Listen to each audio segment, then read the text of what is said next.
Приветствую вас, друзья! С вами Верус, и к вашему вниманию представляю геймплей битв за Норска, который показывали на стриме разработчики. Как выяснилось после выхода геймплея кампании за Норска, не все даже знали об этом стриме, поэтому я решил сделать два видео, опубликованных у меня на канале одновременно, где будет исключительно геймплей битв за Норска. В этом видео я оставляю весь геймплей со стрима без монтажа и с оригинальными комментариями. Во втором видео, на которое вы найдете ссылку в описании и в подсказках, я покажу основные, на мой взгляд, моменты и поговорим о характеристиках и способностях, которые мы увидели в действии. Кстати, кто хочет посмотреть непосредственно только битвы, в описании к видео я оставлю тайминг с переходами к началу битв со всеми фракциями. Приятного просмотра! Hello, and we're back, and we are here at the desk because we're going to be doing some live gameplay of Norska. Without further ado, let's get right into the gameplay because just look at these incredible models here in this snowy landscape. Got some beautiful cinematic shots for you. So we're going up against Bretоnia with this army. So let's take you through the setup that we've got for today. So first and foremost, we've picked Wulfric as our legendary lord. So you can have another little look at his stats here. Here he is in all his glory. He has mount options as well, but we've chosen to keep him on foot. The reason I've done that is, especially we have a lot of multiplayer advocates who watch the stream. So I think a good choice for Wulfric is to actually keep him without his mount so he can use that hero taking down ability. Absolutely. So let's look at that ability now. So 100 champions. So this is a hex. It lasts 24 seconds. Oh, you can just take your microphone off it. There we go. Is that better? Now we can hear you. Can you hear me? Sorry. It can only target the lords and heroes on the battlefield. That's right. But it also gives them minus 60 melee defense, minus 48% speed, and minus 30 armor. I know. Which is outrageous. Yes, it is. It is. But then that's what he's known for, right? He's known for taking those guys out into single combat and then just absolutely rinsing them. Yeah. And in lore he has this it's the gift of tongues, I believe it's called. So he has the ability to insult anyone in their own native language. Yes, absolutely. Just to taunt them into battle. So other abilities come to Foe Seeker, of course. Your standard die, which is the standard. But also you've got Seafang. So Seafang is the wind ability. It's going to hit you with Frostbite as well. And we're not going to be using that today, but it's very cool. So look forward to it. So next to him, we've got our Bale Fiend. This guy is going to be holding the Shadows Law. He's got this cool purple hand that I really like. We can see the magic coming through from him. So he's a spellcaster who's armored. But more importantly, he's got the Law of Shadow. So how many laws can you get with Norska? So we've got for the Famirs, Shadow and Fire. And then for the Shaman, we've got Fire, Metal, and Death. So you get quite a few options, the more sort of chaosy end of the spectrum when it comes to spells. It wasn't going to be light and you're not going to do any healing with the Norskans. So this guy is pretty strong. He's got that 400 weapon strength with armor piercing, which for a caster is pretty tanky. He's also got that 65 armor, fair bit of health to work with as well. He's going to do all right on his own. That's kind of what makes him very unique. You know, most of the other casters very squishy. You want a bit of mobility in a horse. This guy, he doesn't need that. He's not obviously wouldn't look right on a horse.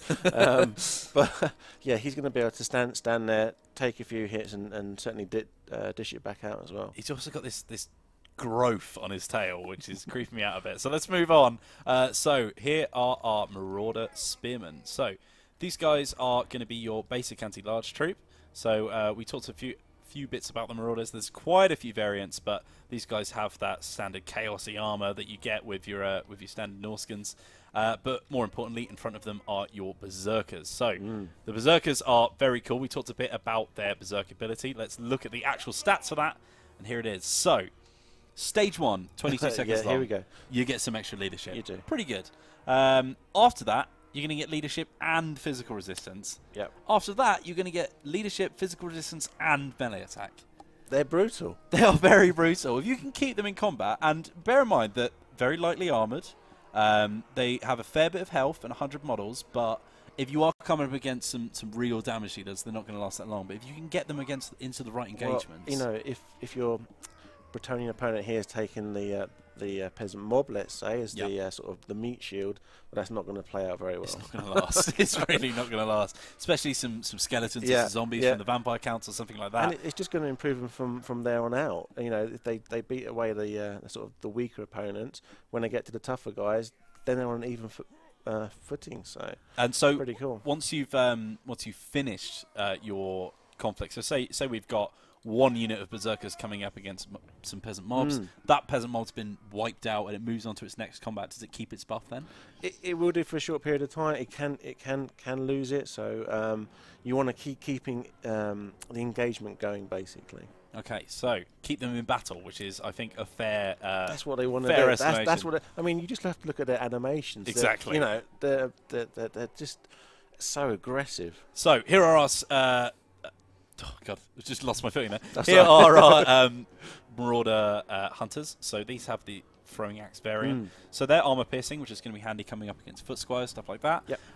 But more importantly, they are a ranged troop. So you're going to be using those. Here's a general estimation of their range. If we just set them up against the deployment zone, that's the general sort of length that you're going to be able to fire from. It's quite short. It's not going to do too much against wood elves and things of that nature. But it's a useful trait to have, and then of course once they've thrown those axes in, they can then go and follow up and get in combat. Exactly, because especially if you're using them on the flank or something like that, they can just come in and it gives you that extra bit of melee capability.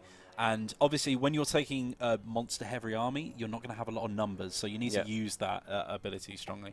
So we've got 4 units here of skin wolves with their anti-large, and they look amazing. So here they are. These are the unarmored variant. You can see that skin hanging off them from their previous body. They've also got this cool teeth and belts. It's and just stuff an amazing job. The animation department, the art department, done such a great job at bringing this mythical creature into the Warhammer. I mean, who would not want a werewolf in their army? Yeah. I mean, think about it. So as I said, they've got anti-large. Let's look at the spread of damage. So they're going to get 30 bonus against large. That's going to be a big deal. And also they've got a little bit of armor piercing to do as well. They've also got that frenzy ability that comes from your standard armies, and they've also got regeneration. Yes. So these guys are going to be able to go after a big unit of cavalry, take them down, run away for a bit, get their health back, and just move on to the next unit. Absolutely. So what else have we got in this battle? We've got our Norskan ice trolls. Obviously these guys have the low leadership, and we don't have Frog to help them out, so we're going to need to be careful with them. But if we can get them in the right conflict, then they've got 102 armor piercing damage. 69 of that is going to go straight through their armor, so that's going to be incredibly useful. We've also got the frostbite attack. So here's the stats on that. This is going to almost half this, more than half their speed, and it lasts for 6 seconds after every attack. So let's say you're hunting down a bit of cavalry, you manage to get your frostworm in, who we've got over here, smack them with a bit of frostbite, bring in your spears, and suddenly they're surrounded. That frostbite is going to be incredibly useful. Nobody's going to get away. Nobody's going to from get the away. Norskans. I like the idea that with the Norskan army, it's you don't run away from me. We're fighting it out. Yeah, I mean that's what they're there for. They've come for a fight. And they want to get stuck in, and cause a lot of damage. So, more importantly, it's the main event. Let's be honest. The Norskan mammoths, the war mammoth variant that we've got here. There's 3 types of mammoth that you can get for the Norskans. This is the slightly upgraded version. So these guys, once again, look amazing. They've got their chains all over and this huge little platform, huge platform for people to stand on with their massive drums and javelins to throw at people, and all of these totems as well. So these guys are the armored variant. They're actually being ridden, so they won't just run off and go mental. But you've also got the feral version below, which are unarmored. That's right. So they're much cheaper. They're much more susceptible to routing, whereas these guys are going to stick it out much better. And and you've got the guys out there chucking down their javelins, doing a little bit of extra hurt as well.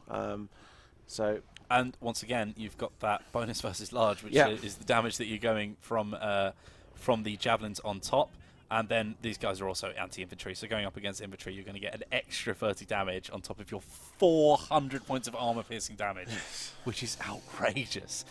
So these guys are going to be the main part of the army for me. They are the behemoths of the north. And one of the weird things about them is they have these creepy little tendrils at the end of their tusks, which I never realised until someone pointed it out to me. And now Grace just doesn't like look at them. I know. It creeps her out. When you sort of swing around these guys, you just see more and more disgusting mutations, little gnarly bits sticking off them. And they've been really faithful to the model. If you look at the Forge World models that these guys originated from, they just it's like seeing your armies on the tabletop just come to life, and it's really cool. As you can see, Grace says, "I hate them." She cannot stand that weird hand at the end of the snout. So let's get our army set up. So how do we set up a Norskan army of this type? Well, I think for this, because we've got a lot of marauders, we're going to want to put the main line of your berserkers up front. You're going to support probably on the flanks with the skin wolves, because they're kind of more like a cavalry unit, really, rather than a crypt horror or something more monstrous, which you're kind of used to. So obviously your crypt horrors normally you'd keep them sort of just behind your main line, and as soon as the combat starts, you just ram them into their heavy infantry, do that armor piercing damage. But these guys are a bit more flanky. You're not going to send them after those big armored units. You're going to send them after that cavalry. Absolutely, and then they've got a few nice things on them, like the frenzy in the region. But if you just stick them in there and just leave them in there, they're not going to last. You've got to be careful with how you use these units, and obviously whenever you have a slightly smaller army than usual, I mean, if you look at the balanced power here and the numbers, so we've got 946 troops going up against a 1600, which obviously you can expect with a Bretonian army, but you need to be careful about how you use those troops and make sure you're using them in the right vein. That's very true. So they are very powerful, but not if you squander them. So behind them, I've got my Marauder Hunters here with their armor piercing axes, looking very cool. And then I think I've been practicing battles with these guys a few times. What I've mainly done is actually keep my mammoths on the right or left flank, as I said, and just using it to plow through like a wind of death. Swing around. Yeah. So that's what I'm going to do with these guys. I think I'm going to put one on each side and then one in the middle. So let's have our main mammoth here, and then we'll have one on the right flank, one on the right flank and one on the left. And then obviously Wolfric is going to be there, and we'll put our Belfiend just behind, just to make sure that he's ready and available to use. I think that's a pretty good setup. Pretty good setup. So without further ado, let's kick off this battle. Hopefully I won't lose. So the army that we're coming up against, we've got some foot squires. We've also got some men-at-arms and polearms, 2 trebuchets, which are going to be firing on us very soon. So I'm just going to shove that in slow motion whilst we have a look. We've also got 2 fire arrow peasant bowmen. They're going to be dangerous against my regen troops, of course. We've also got a Grail Reliquary, King Lewin Leoncoeur on his horse, and of course some battle pilgrims, and you've got House of Knights of the Realm on the side, of course. So it's a good mix. Balance power is slightly in our favour. Didn't want to make it too hard for me because I've still got to present at the same time, which is my excuse. But first of all, let's just get these guys moved forward. So we're already taking damage. We'll take it out of slow motion. Now, one thing about these war mammoths is they move relatively quickly for a monstrous unit, so they're able to get straight in there. Yeah, they're not slow. You almost want them to take up the damage because they've got all that health and armour. But you kind of need that, right? Because there's so little armor on the Norskan, faction as a whole with the Marauders. These guys can almost be like your big shield at the front. I mean, you kind of. I think what you've done actually having them out on the flanks is good though, because you want to open up those avenues for your Marauders to get in to make use of the rage and the berserk ability. So here he comes in. We have to get this charge, and I'm actually going to get it in slow motion because it's. I love the animations on these guys. Look at this. Smash. And that's an entire unit of foot squires. That health's gone down from 1 attack, and look at the amount of damage it's done. If you look at them attacking lords as well, they're going to do so much damage, and you've really got to be careful when coming up against these guys. They're pretty much the main thing that you have to worry about. So I'm going to get my Frostworm over here to come right at the back to drop some terror on these guys, and at the same time they're going to be making sure that if any of those archers keep firing on me, they can drop in. So Skinwalls have come up against some shock cavalry here. Now, they're not having a great time because I was not micromanaging them at all, but let's bring in these Skinwalls over here to show you how they do against a cav unit. So these Knights of the Realm trying to get away from this War Mammoth now. We're going to move that into the main bit of conflict here, and let's bring these Skinwalls up against this unit of Knights of the Realm. Hunt them down. Hunt them down, and we've got another one there to back them up as well, so we need to be careful. We'll also get our spears moving up as well. So, Wolfric's going to come in now. Wolfric is probably going to have to look after Lewin Leoncoeur, who is over here. So we'll start his his attack on him. But let's look at these skin wolves charging into these Knights of the Realm, and some very cool animations of these guys as well as they pounce in, smashing into the side of them. And look at the damage they've done already, and that morale has dropped. And obviously this is 2 units on 1. Not the most advanced cavalry that you're going to come up against with Bretония, but just looking at the damage that they've done already, I mean, it's a big deal. I just love the way that the way the skin wolves move. They still bring across the human element from time to time. So when they sort of turn and go in a different direction, you see them come up on their hind legs before getting back down on all fours again and barreling in there like you saw. It's that real attention to detail by the animators to bring that kind of idea of the man has burst out from the skin. So Lewin is coming after my skin wolves now, and obviously my mammoth is going off on a tangent here because he wants to get involved with every bit of combat he can. So my skin wolves are going to be coming after Lewin here. I've also got my frostworm over here to come and attack and drop that speed debuff on him with the frostbite, because I want to catch up with Lewin and I want to get some combat going with Wolfric before this battle ends, because I think I've made it a bit too easy for myself. So Skimwall's coming up against Lewin. You've also got the Frostworm here, and you'll see that debuff start to drop on Lewin here. And here he is. Oh, that's a Skimwall, sorry. So here he is. He's got that Frostbite ability here that you can just see at the bottom, and that's slowing him down. So you can see the drop on his speed there. He's dropped all the way to 28, which means that as Warmav here is just chilling out and Wolfric comes over, let's just see his ability in action as well. So we've got Hunter of Champions here. We drop that on Lewin as well, and then suddenly, oh, I haven't clicked it. One second. Should get a nice icy effect there. Frostworm's getting him away. That's the problem. There we go. So let's look at that lovely Frostbite ability there, and now suddenly, and I'm guessing these stack because King Lewin is on 8 speed, so you can really drop them down. It's almost like dropping a Net of Mentok on these guys. It's very similar, but just used by much more units than that. And they can still move. They're not totally pinned, but it's getting very close to really, putting them in that place and then letting Wolfric wade in, rub his hands, and take him down. So that was our first battle. That was obviously way too easy. I'm gonna buff up the stats of the Bretonians a bit. So let's switch into the full camera. We'll just have a quick rebuff of the armies, and we'll see how those guys match up against him. So, just as a little side note, actually, if we go back into the game camera here, this mammoth here, 283 kills on his own and 2 chevrons that he's got after that battle. The trolls did some decent damage as well. Obviously, those skin wolves going after cabs, so they're not going to have super high numbers. But you can see the amount of damage that these guys can do. So, if we go back into the full camera, so we are going to put a few more troops into Bretония. Who do you think we should come up against? Ooh, what would be? I guess Empire might be an interesting one. An Empire army. Okay, so if we come up against an Empire army, that's the custom army that they've gone up against for them. So let's ask the chat what they want to go up against. So what kind of armies do we want to be facing against with the Empire? So if we go back into the gameplay camera here, we can look at the troops that we have available for us. Let's go for Karl Franz. Now, is there a point in the lore? I know you've been reading a lot of lore for Norska. Is there a point in the lore where Karl Franz and Wolfric have met and battled? Had a bit of a ding dong. Had a bit of a slobberknocker, as James likes to say.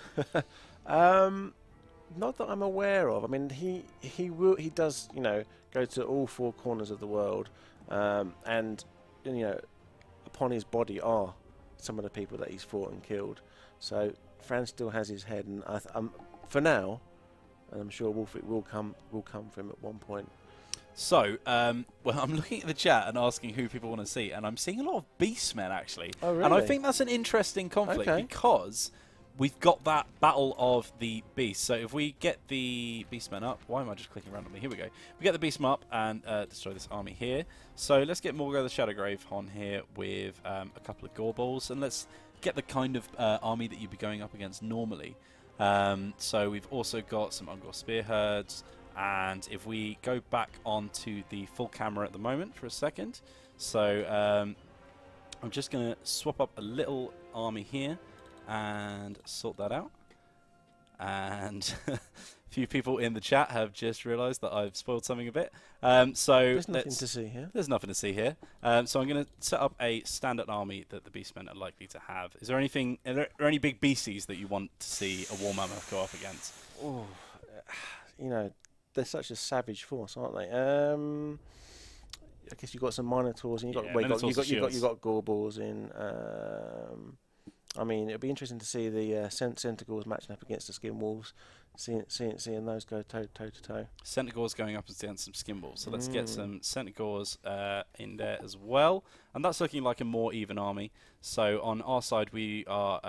I think we can keep that. Maybe we'll go for some Javelins instead, perhaps. Maybe.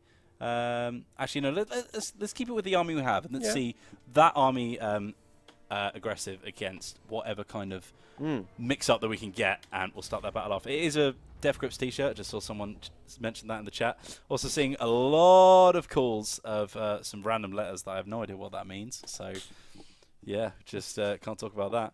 So, we're back in battle here on the same map, and we're going up against the Beastmen. So, I've almost completely forgotten the army that I made for the Beastmen. So, what do we want to worry about if we're going up against a Beastmen army that we don't know what the constitution is?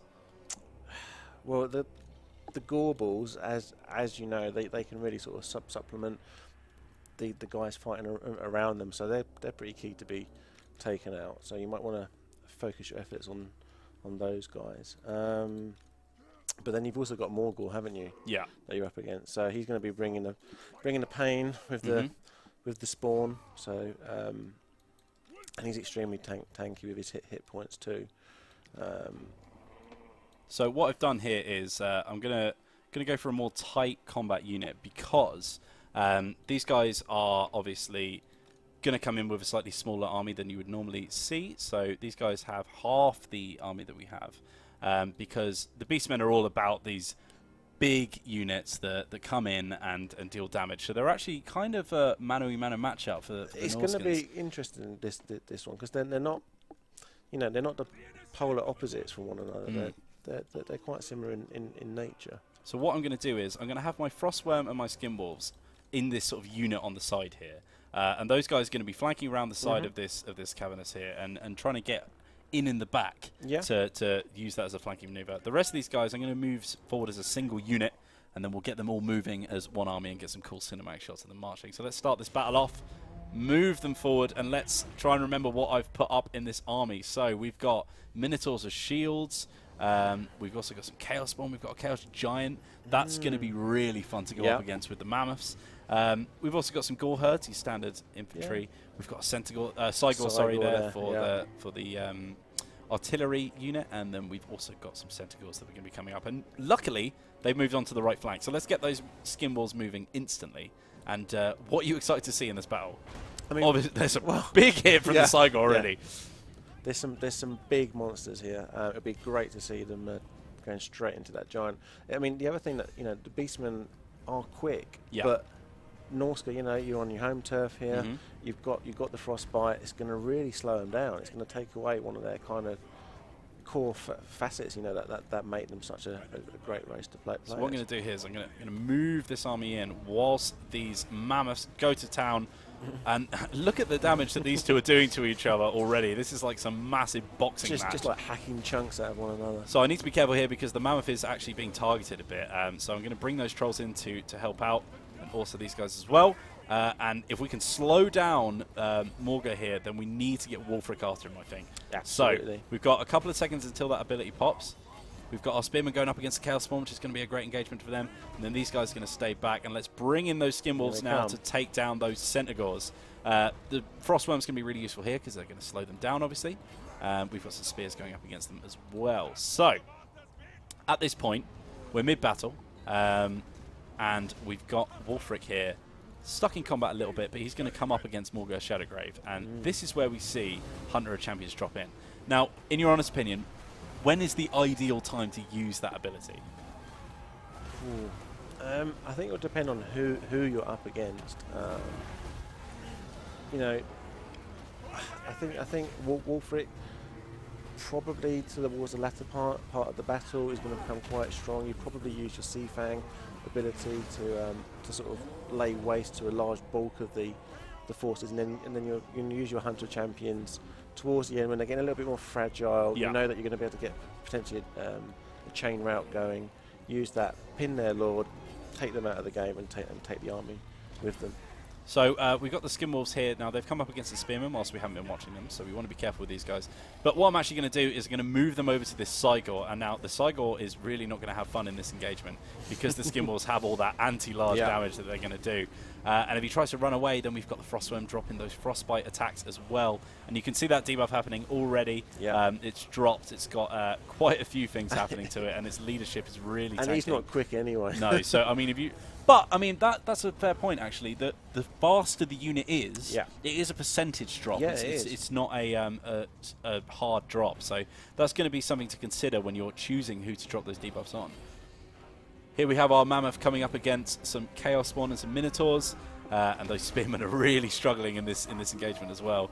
So the War Mammoth really needs to get involved here. Now, obviously, leadership is something that is very important to a lot of the armies that come in on Warhammer. How is the leadership for this faction? Sort of average to low, I would say. Especially because you've got things like the Trolls in there who are always on the kind of lower end of things. So they're not, you're not got those kind of unbreakable units which some of the factions have got. The ones with the really top tier leadership. So you do have to watch that. They're decent though that if they are broken, that they can come back and get into the fight. They're not quite as yo-yo-y as maybe like the goblins and stuff, to that extreme. But you do have to watch out for that. So you're watching out for leadership, you're watching out for armour as well. So, Wolfric has been taking quite a beating. He got right in the centre of the combat right at the start there. But if you just... he's still got 705 out of his 4,608 health. I mean, he was right in the middle of that combat, and he was still tanking it out. He will stick it, yeah, absolutely. I mean, he's built to duel, but he can go a decent amount of the way, with a decent size unit as well. So that is the end of that battle. Then we can drop back into the full screen camera so that we don't show off anything else that we're not supposed to. Maybe go to the Empire. Maybe go to the Empire. So let's fight the Empire. Or dwarves. Or dwarves, or dwarves. Let's figure out something. I mean, dwarves would be a good, interesting faction to go up against because they do have those Slayers, which classic Monster Hunter unit. So if we pop over to the dwarves here and sort an army for them, so we have to have the Slayer King himself, I think, which I believe is Ungrimine. Yep, that is Ungrimine. That is him. Got to learn my lore. Now, what else? If you were playing as the dwarves and you were coming up against Norska, who would you be taking? Well, Slayers, obviously. Obviously, your Slayers. So let's get our Dragonback Slayers and a couple of units of them as well. So, to be honest, I put a lot of money in there. Yeah. Chat is definitely saying cannons. Cannons, interesting. Okay, so let's bring some dwarf cannons. Which one do we want to go for? I think if we go for a standard cannon and an organ gun, so let's get the mix of those two, and then maybe some torpedoes as well. Yeah, that anti-large bonus. Yep. So we're kind of count and picking ourselves here. Yeah. So we need to be careful about our engagements when we come into this. And you've got your standard dwarf warrior front line as well. So let's take a few of those, and I'm just going to try and build this army until we get that split of the power balance. Yeah. So Thunderers, I think, would probably be a good addition to the army as well. And we also want to see, I think... Old Grumblers. They're Grumblers. pretty good. They're always pretty fun. And these guys are... God, I haven't played the dwarves in so long. There they are. Grumbling Guard as well. And what was it you wanted? Sorry, an Old Grumbler. Oh, no, that's it. You got it. Did I? Yeah, you got the... Grumbling of course. Guard. Old Grumbler's the stat, isn't it? Yeah, my bad. So we're looking a little bit halfway there. So if we just shove in a few more Dwarf Warriors, I think that will even it up. And let's see how we come up against this army. So, what do we need to worry about here? We've got a lot of anti-large capabilities. So, in this scenario, we need to make sure that our infantry are being used correctly, I think. So if we have... I feel like we should mix this up a bit, actually. If we have a front line of monsters, so that we've got all of our pricey, big engagement monsters in the middle, and we can protect them and make sure that they're going after the right people, and use that as that big wrecking ball that comes through the front. Then we can sort of flank around with our more standard melee infantry and go after those slayers who are going to be worried about. So our skin walls are going to be on the flank as well as they were. I like them coming around on the side. I think that was a good tactic. You do, don't you? It's a nice little tactic there. Let's shove those in group 3. But you're going to use them in a different way in this battle, right? Because the dwarves don't have the big, large targets. So you want to use them for that flanking bonus. Obviously, the speed is a big deal, especially coming up against dwarves who don't have that speed themselves. These guys are going to be very important now as well. The armor-piercing missiles are going to do a lot of damage to those dwarves, so we're going to have to make sure that we get those nice and close to the front. In fact, let's shove these guys out in the front of the army so that they get plenty of time to drop some shots off. So, the Berserkers, let's shove these guys out wider so that they can flank in, as I said. And then we'll also get our spears sitting here in front of our monstrous infantry just to soak up a bit of damage, because we're not too worried about spears at the moment. They're not going to do too much of a good job for us. Not for this one, though. So, here's our front line here. Let's shove these guys into a group as well, and let's start this battle. So, immediately, these dwarves are set up with... they've shoved their siege weapons right at the front. Make sure they get a good use out of those. They're going to hit you all the way. So, on the side, they've stuck with their dwarf warriors and their slayers. Let's move these guys round to start with, just to make sure that they're getting involved in the correct battles. Unger taking the classic general right on the side, as if he's leading a troop of battles here. And a lot of fire coming in. So, we want to hope that the AI is targeting our weaker units like these berserkers in here, so that these guys can keep their health, make sure that they're not taking too much damage. And these Marauder Hunters, as I said, are going to be very, very important to us. So these Thunderers, a lot of damage, big target, straight line of fire. I feel like that's a good target to start off with. Siege weapons haven't taken too much of a fire at us so far. No, so I mean they're covering the ground quite well. They're quite quick. Yeah. And like we were saying beforehand, you know, once these guys do engage, that timer's going to start, and they're going to start building up their rage. So you know, the dwarves are kind of comfortable at the moment, but once they get stuck in, then it should start to swing the other way. Oh, and of course you've got your caster, haven't you? Of course you've got your caster. We haven't even done any spells yet. So here comes this Pit of Shades, who are going to do some direct damage with that vortex. And a big old explosion, if it just manages before they start running out. Bang. There it is. So, bit of damage to those Slayers early on to make sure that we're getting the best out of them. And we want to make sure that we're targeting those Slayers with our melee infantry. So, these guys taking a big hit already, these Marauder Hunters. As he said, not the best leadership in the world. Nope. You need to make sure you protect them.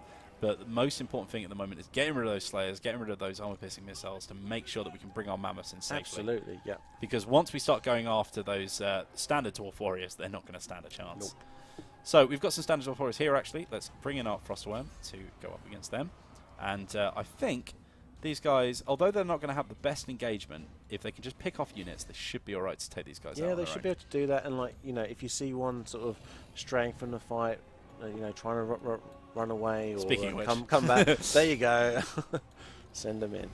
So in they come, and they're going to do a good amount of damage, and they've also got that flanking bonus, which means that they're going to drop the leadership of those dwarves, and in come our mammoths. Let's make sure these guys get into as many engagements as possible.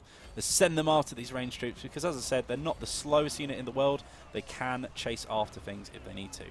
Now, biggest problem here is the Dragonback Slayers are going to be taking a lot of damage on our trolls here, so we're going to drop some direct damage on them, try and get as many hits on them as possible, and move our spearmen in to deal with these Thunderers.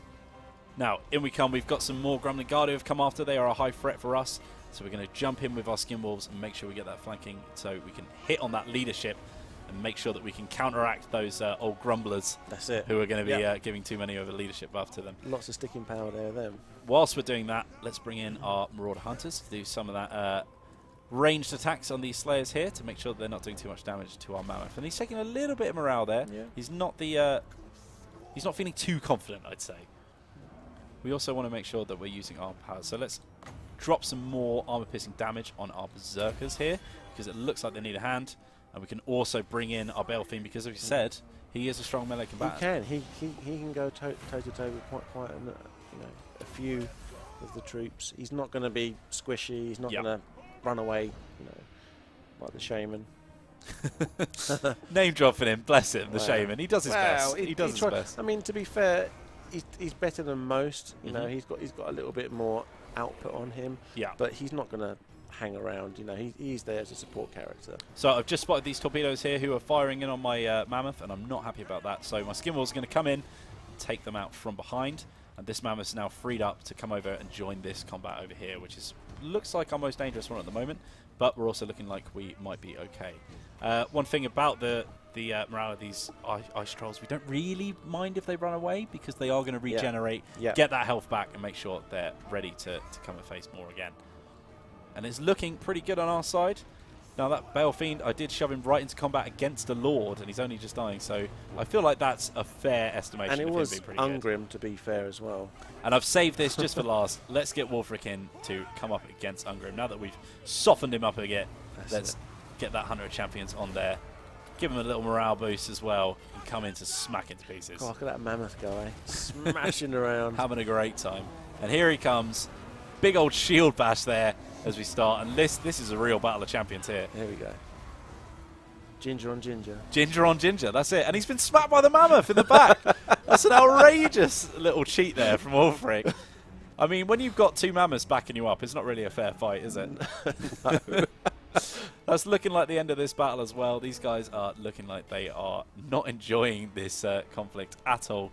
Still look at the chat as well. Use Wolfric, we just did. Why are you guys whining about Empire? Oh no, there's a bit of chat whining that there's no Empire. Maybe we need to do an Empire battle. Maybe that's what we need to do. Guns, guns, guns. Ungrim is looking really, really sore at the moment. He's on the floor. He's already gotten smacked by a mammoth, and now he's got some trolls coming in from him as well, and that is going to be the end of him. And that is another win for the Norskans. Right, this is what we need now. If we go back into the full camera, we need to make sure that we're taking a strong Empire army. So if you're building an Empire army, how would you make sure that you can take down these Norskan hordes? Oh, I think volley guns might be useful. Yeah. Obviously, the Sunmaker. Sunmaker's going to be very useful. It's going to be very dangerous coming up against us. So let's give them that just to make sure that they've got something cool. Silver bullets should obviously, you know, be. I mean, that's your quintessential battle, there, isn't it? Silver bullets against skin wolves. Yeah, that's going to do a lot of damage to them, especially with that regen. Yeah. They're going to take a lot of magic damage. We also want some great swords to make sure they've got a strong front line. Play versus a real player? Well, we could, but we don't have anyone else on the build at the moment. No, we're not yet. We'll take a few more handgunners as well, just to maximise their anti-large, well, not anti-large, but their ability to fire on large targets is what I mean, and also their armor piercing. Maybe a steam tank. Yeah, it's interesting. I mean, they've got those armor-piercing rounds. They're unbreakable, and they've got a lot of health. That's kind of your mano-a-mano matchup with a mammoth, but a smaller unit, of course. We'll take a couple of heroes as well. So, what kind of heroes would you take against the Norskan army if you're playing Empire? That's a good question. I mean, it might be as much to take your life wizard just to keep your guys going, so they keep outputting all that damage. So you can take that. Who am I looking at right now? Where are we? Lost all ability to look at spells. Oh, you went for the beast. Yeah, we've got a Laura Beast here, and then we'll get the Jade as well for those healing spells. So we'll be coming up and got a lot of magic, which is key to the Empire with all their different laws available to them. We'll also give them some anti-large with their halberdiers, and we also need some cav, I think. So let's bring in the Royal Outdoor Griffites, who are terrifying, and I hate going up against them, but you've got to do it. We'll get Carl Franz on foot so that he can have a nice matchup with Wolfric. And then, apart from that, maybe some flagellants just to make sure there's enough crazy people on the battlefield. That's a good choice because, you know, they're not going to run away. I mean, okay, you are going to get the benefit of boosting up your power, your rage ability, because they're not going to run away. But they're going to be a good solid front line sticking it out, and then they can use the rest of their units to do some hurt against your force. So I'm just trying to balance this power as much as possible, and it looks like it's right in the middle. So we'll just have to hope that the computer has been kind to us. We'll see. We'll see. Obviously, we're taking a smaller force, but as you know, with so many beasts, this isn't a lot of men. No. So it's going to be not. I think they're still going to outman us. Yeah. So they've still got more men than us. and I couldn't quite get it. I keep giving myself a slight advantage, but that's fine. I'm just going to look really good. So we'll get our Berserkers right on the front line again, because we're going to be coming up against those greatswords, and that's going to be a prolonged combat because they're not going to have a lot of armor-piercing damage. So we also want to put those trolls right behind them, make sure they can contribute that armor-piercing damage. Now, as I said, I love this flanking maneuver here. Let's bring these Skinwolves out to the right-hand flank, get that Frostman with them, and let's see how they do against those Royal Outdoor Gryphites, because they are, especially if you're playing multiplayer, you're going to come up against those guys when you're playing Empire. We've got our War Mammoths here. They're obviously going to make a nice meal of those great swords, because the great swords are going to have nothing to go up against them, and we've got our armor-piercing Marauder Hunters there as well. I'm really hoping this time we get to maybe see the Mammoths matched animation where it's using its trunk as well. Yeah, it just sort of rips someone in half, doesn't it? It's incredible. There are some beautiful little match animations that pop up in different places. Let's get Warfric right at the front to make sure that he's getting involved, because he's been sitting back a bit too much, you know. Right, so here's our army. Let's group these guys up again. We're also going to set these guys as Group 1, lock their formation so they move together, and then I'll set these spears as Group 2 just so that they can move into each combat if they need to back up those Skinwolves, maybe if they're having trouble. Remember, they're not armoured, and the Gryphites are going to be holding a lot of armour, so it's not going to be a classic matchup for them. It's going to be a little bit difficult, but we'll see how they fare up. So let's start this battle. Let's move these guys out. So immediately, those Gryphites are on the left-hand flank, so let's move these guys over and make sure that they're coming up to the right combat. Steam Tank on the right is going to be firing on us from the get-go. And here comes those shots going after our armor-piercing missiles, and here comes the Sunmaker going after our unarmored Berserkers. So that's going to be a lot of pain that we're feeling right now. First thing we need to do is rush in and make sure that we're getting as much damage as possible. So we're dropping a few spells now. It looks like they're casting, oh dear, a bit of Lifeblood, which is an interesting choice, because he has no one to heal around him. But that's the Awakening of Wood, sorry, my bad. So, in come our spears. We're going to be... Actually, we should probably move these guys over to the left-hand flank and bring in our little anti-large pack that we've got moving in, running across the snow, looking very cool. And they do run like wolves as well, which I love.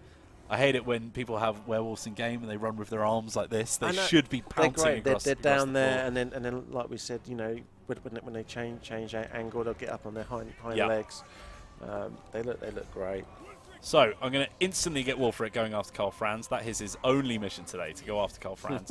Let's get the Mammoth coming in up against the right-hand flank here, and then we'll move our trolls behind as well to make sure that they're backing up, going after those great swords. In come the Gryphites, and it's our Mammoth who's going to be scaring them off. They've already taken a bit of damage going after him, but that is going to be a good engagement for them. They've obviously got those anti-large bonus for them, so they should be going up against the Mammoth. They've done a bit of damage to him already, but once again, he's just shrugging it off. So let's move our trolls in, and we're already getting a lot of heal. We've got some more resistance coming in from that Shield of Thorns, and here comes Karl Franz. Let's get Wolfric after him right now. We'll drop that Hunter of Champions on him. Man on man. He's going to push through, make sure he gets after him. Drop a little stand or die as well to make sure people are getting their buffs. And here's the big matchup. Two champions going after each other. And look at the amount of damage he's getting from that Mammoth again. Let's get this Mammoth away, because it's not fair. It's just not fair. We need to move him out. And he just loves going after Karl Franz, doesn't he? Yeah. Loves going after those lords. So we're not using these armor-piercing missiles, and we really should be. So let's bring them over against this steam tank. We'll bring our trolls in here to flank around those greatswords as well. And this anti-large unit has gone after the Gryphites, and they've torn them to pieces with the help of their big Mammoth buddy. And we can bring our Frostworm in now against those silver bullets, because they've been left out.